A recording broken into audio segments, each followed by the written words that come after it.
माझा सन्मान कृतज्ञता पुरस्काराचे मानकरी आहेत. आपल्या साऱ्यांचाच अभिमान, आपली आन बान शान. क्रिकेटच्या मैदानावरचे ते विक्रमादित्य होतेच, परंतु भारतीय क्रिकेटला वेगळ्याच उंचीवर नेण्यात ज्यांचा सिंहाचा वाटा होता आणि पुढेसुद्धा राहील, त्यांचं नाव जाहीर करण्याची संधी मला माझाने जी दिली त्याबद्दल मी माझे भाग्य समजतो. भारतीय क्रिकेट संघाचे माजी कर्णधार लिटिल मास्टर सुनील जी मिनल मनोहर गावस्करजी.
नमस्कार.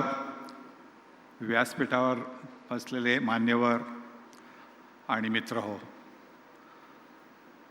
ABP माझा यांनी जो सन्मान केला आहे हा माझा एकट्याचा सन्मान नाही आहे. हा सन्मान आहे माझ्याबरोबर भागीरथी बिल्डिंगपासून जे टेनिस बॉलनी खेळत होते. मी अर्ध्या चड्डीमध्ये आम्ही जेव्हा खेळायचो तेव्हा जी सुरुवात केली होती, त्याच्यानंतर शाळेमध्ये जे माझ्याबरोबर खेळले, कॉलेजमध्ये क्लबसाठी खेळलो, क्लबमध्ये रणजी ट्रॉफी भारतीय संघामधले जे सगळे आहेत त्यांच्याबरोबर खेळलो, त्यांनी मला जी साथ दिली, त्यांच्यामुळे हा जो सन्मान होतो आहे त्या सगळ्यांचा हा सन्मान आहे. क्रिकेटच्या खेळाने मला पुष्कळ काही शिकवलं आणि ते म्हणजे की तुम्हाला जर सेंचुरी मारायची असेल तर त्याबरोबर तुमच्याबरोबर जो दुसऱ्या बाजूला तुमच्याबरोबर खेळतो आहे त्याच्याबरोबर तुमचं एक अंडरस्टँडिंग पण पाहिजे. रनआउट नाही व्हायचं. कधीकधी एक बॉलर जो तुम्हाला स्वतःला कठीण वाटतो तो दुसरा जो पार्टनर आहे त्यांनी जास्त त्याचा सामना केला तर मग तुम्हाला थोडासा त्याच्यामध्ये एक अलावन्स मिळतो, एक रेस्ट मिळते आणि त्याच्यानंतर तुम्ही परत सेट होऊन मग शॉट खेळू शकता.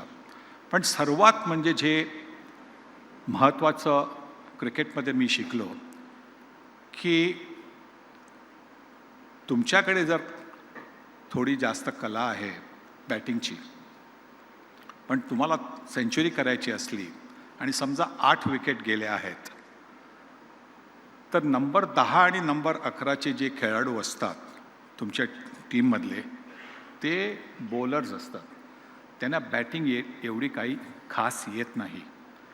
पण तुम्हाला जर तुमची स्वतःची सेंचुरी करायची आहे त्याबरोबर टीमचा स्कोअर वाढवायचा आहे तर तुम्हाला त्यांना सांभाळून खेळायला पाहिजे. म्हणजे एका ओव्हरमधले जे 6 चेंडू असतात तर 4-5 चेंडू तुम्ही खेळायचे. 6व्या चेंडूला किंवा 5व्या चेंडूला सिंगल घेऊन पुढच्या ओव्हरमध्ये परत तुम्ही स्ट्राईक घेऊन परत तुम्ही रन्स करायचे.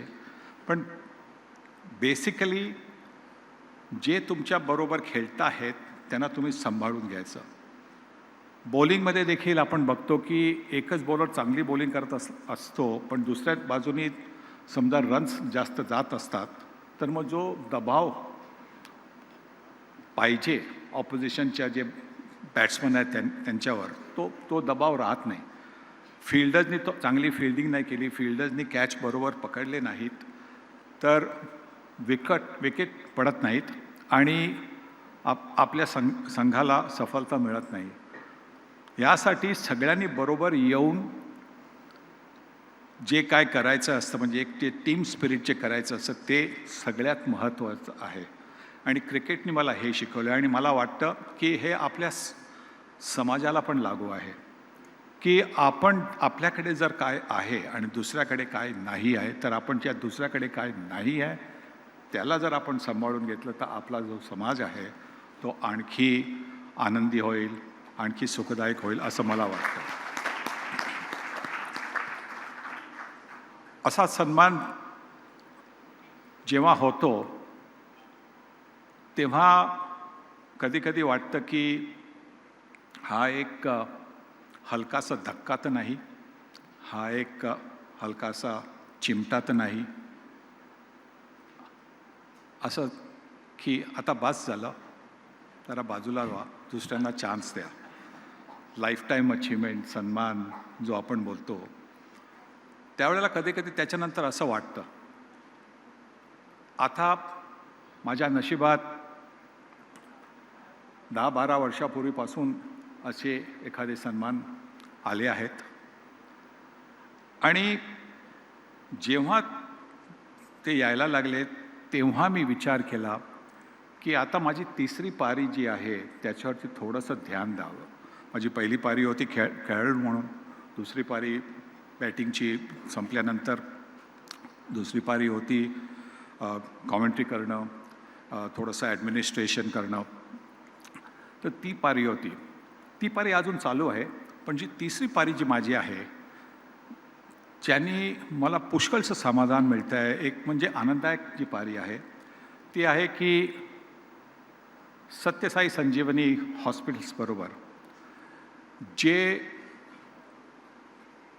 मुलं आहेत, बालक आहेत, ज्यांना कॉन्जिनेंटल हार्ट डिफेक्ट झाले आहेत, त्यांना विनामूल्य सर्जरी करून देणं आणि त्यांना एक म्हणजे नवं जीवन देणं.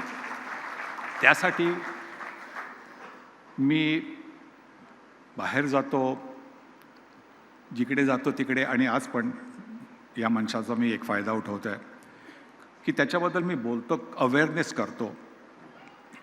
कारण सगळ्यात जास्त अवेअरनेसची गरज आहे.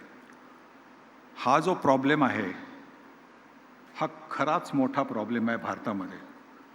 3 लाखच्या आसपास बालकं अशी आहेत ज्यांना कॉन्जेनेटल हार्ट डिफेक्ट्स आहेत.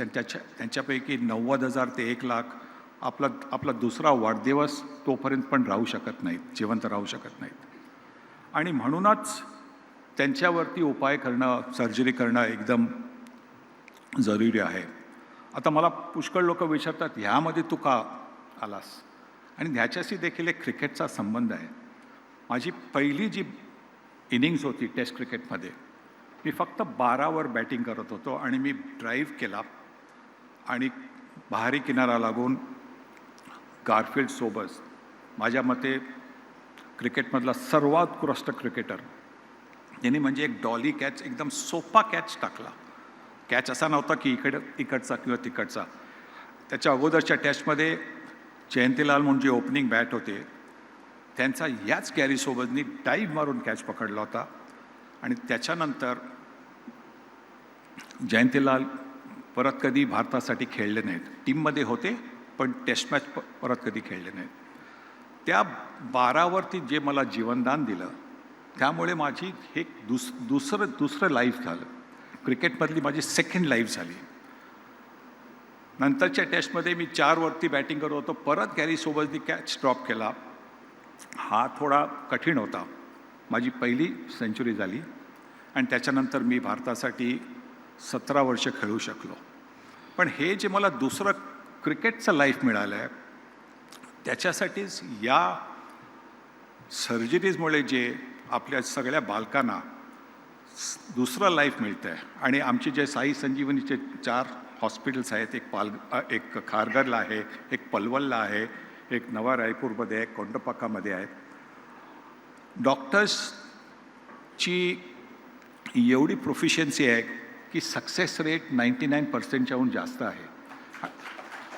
आणि हे सगळे जी मुलं आहेत त्यांना दुसरं जीवनदान मिळतं आहे. आणि त्यासाठी हे माझं कनेक्शन त्यांच्याबरोबर जमलं आहे. तर मी म्हटल्याप्रमाणे क्रिकेटमध्ये पुष्कळ काही शिकायला मिळालं आहे. पहिली पारी, दुसरी पारी आणि दुसरी पारी अजून चालू आहे. तिसरी पारी आता मी सुरू केली आहे 10-12 वर्ष. आणि क्रिकेटमध्ये आणखी मला पुष्कळ लोक विचारतात, अरे कधी तू रिटायर होणार आहे? पण क्रिकेटमध्ये पुष्कळ काही शिकायला मिळतं. आणि आता एका 15 वर्षाच्या मुलापासून तो इतक्या सहजतेने का सिक्सर्स मारतो, इतक्या सहजतेने तो बॉल इतका लांब का मारतो, हे शिकायचं आहे. म्हणून तुम्ही मला चिमटा काढा किंवा धक्का द्या, मी इथे आहे. ABP मालक यांना लाख लाख धन्यवाद. गडकरी साहेब, आशाजी, जॅकी दादा, आपण सगळ्यांनी जो माझा सत्कार केला त्याबद्दल लाख लाख शुक्रिया.